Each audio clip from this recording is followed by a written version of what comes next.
I do, I just want to be authentic. That's the main thing. So I don't have a routine. I mean, like, the only thing I can think of is me coming into, going to sit at my desk and turning my space heater on. Like, as it gets with the routines. That's what's up. I mean, whatever makes you comfortable. Yeah, Because yeah, I, that's the thing. I It's just, feel like that, uh, by the way, you're a great reporter. Like you speak clearly, and then you give a little pizzazz with it.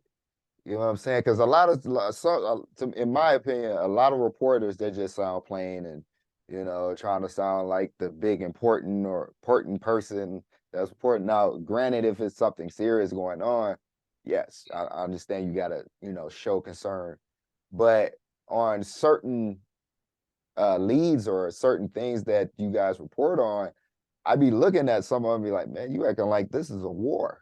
like laugh, smile, something.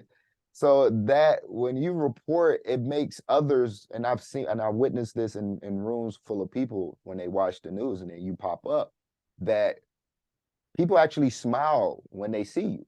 You make people feel comfortable because you're not making it as if something is always wrong when there's nothing wrong at times. yeah. I definitely appreciate that. It makes me tear up because when I got here, I don't think you understand. I'm not gonna say that people hated me, but I was getting like I was still trying to figure out like me and who I am and like how to be because I know who I am. Right. I wasn't sure like if that would really work here. So yeah, I mean, like when I got here, maybe every week, every other week, I was getting constant emails again about my voice and That's just crazy, man.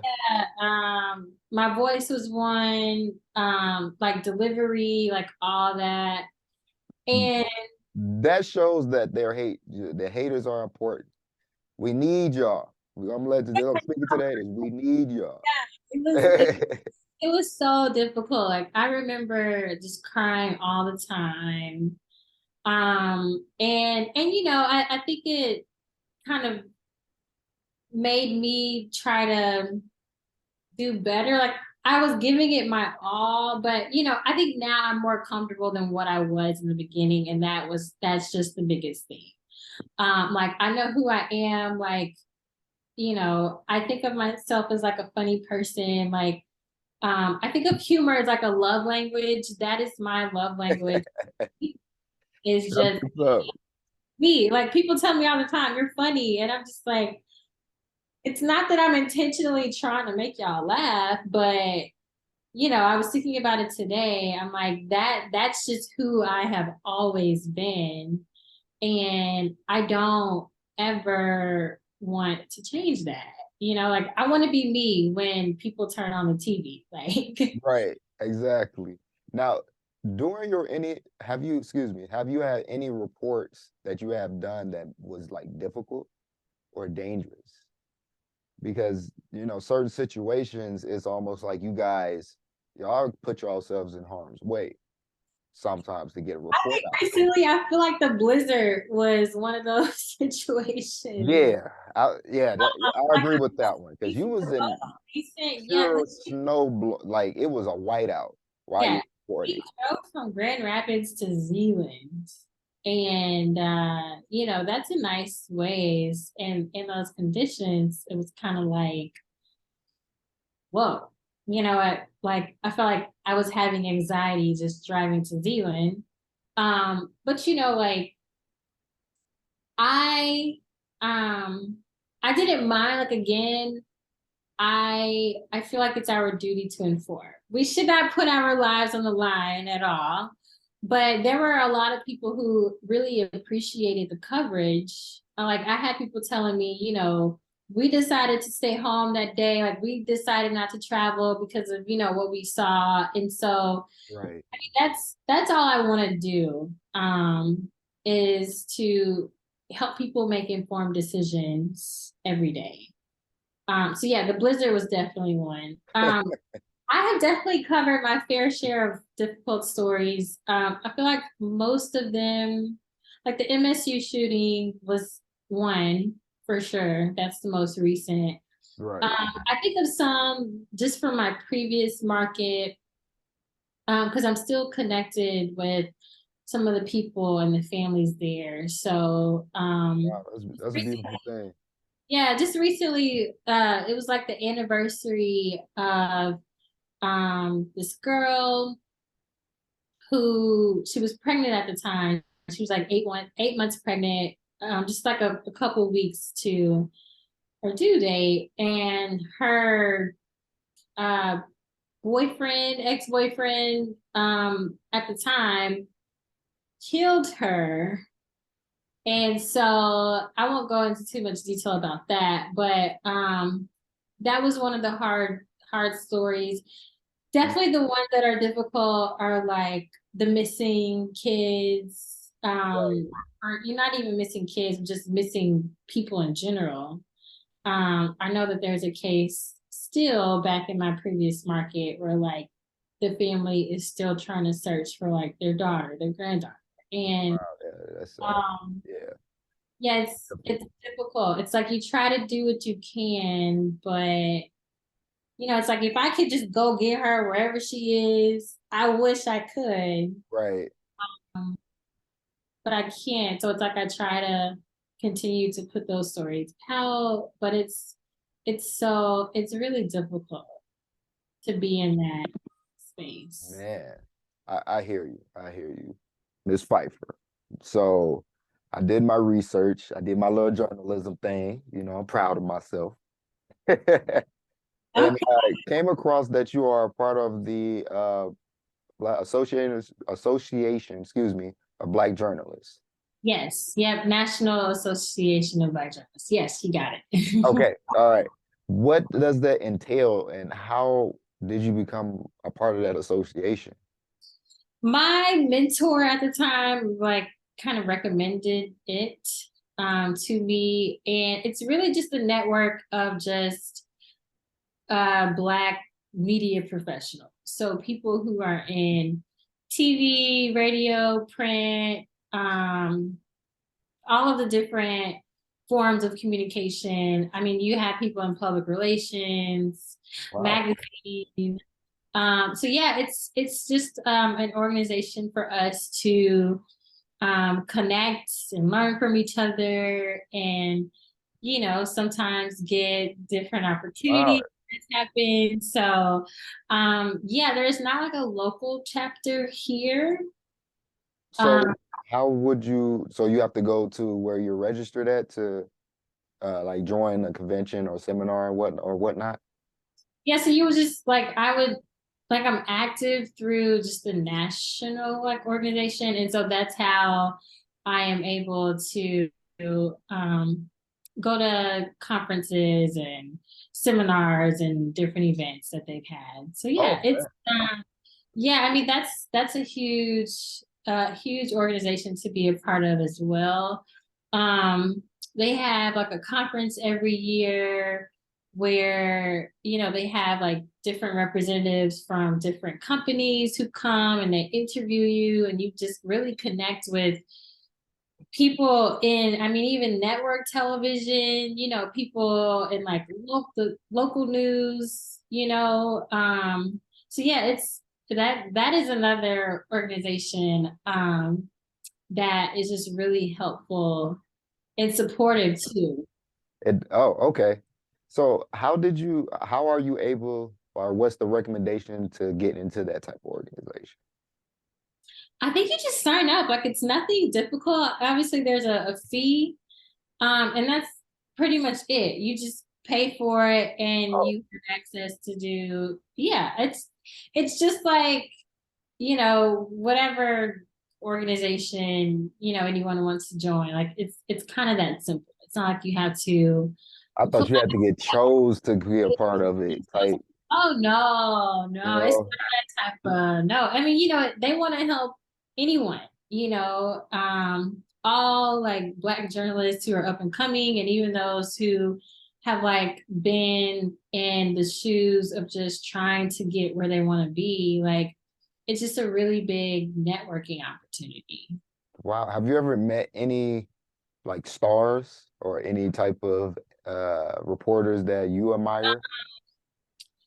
Jamel Hill, met her before. Chanel Jones, she's on Oh the wow. Today Show. Yeah, she's also a Northwestern alum. And so I've gotten to meet her. I actually got to meet Robin Roberts. It wasn't like with NABJ, but Okay. um, my family and I, my aunts, my cousin, my mom, we went to New York and they had left and my mom and I stayed. And so it was kind of a surprise. Like we went to GMA, stood outside. My Robin Roberts actually wished my mom happy birthday, like as she was coming by. What? Mom's birthday. I know So that put a big smile on her face. yeah, I have pictures with her. My mom has pictures with her. This was like 2016. So when I was still trying to, get into the business, like that was really nice to. Man. So one more thing. Um, because a lot of I would like to know, like, what is the overall goal for you?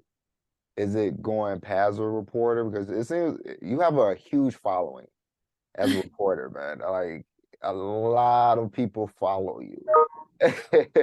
And Yeah, so it's like it's amazing of what of your your accolades and what you have accomplished in a short time. And it's like what's next? I ask myself that all the time. Well, I say all the time. I think I've asked myself that question more since I've been in Michigan. Um, because, like I do have goals. The ultimate goal was to do like anchoring. Um, I've even thought of like some hosting gigs. Right. You would So be nice on like a hosting show, a TV show again. Yeah, that would yes, be nice. so I don't know what's next. I think I'm being patient and open, um, Okay.